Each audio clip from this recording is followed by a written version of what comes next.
Welcome back to another technical deep dive here in the debug zone.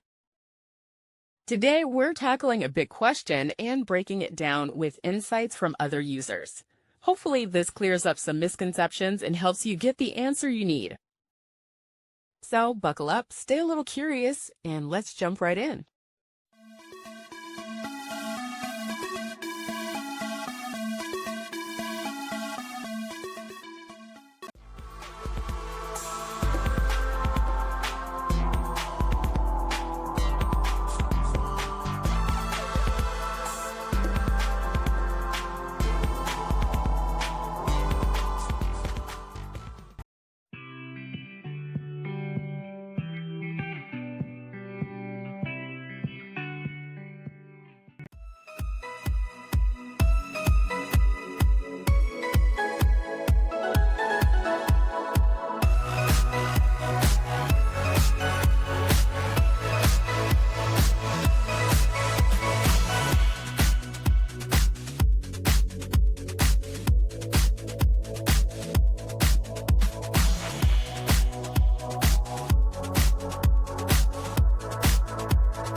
And that's a wrap.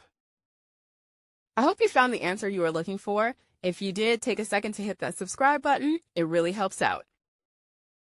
And let me know in the comments which solution worked best for you. See you next time in the debug zone.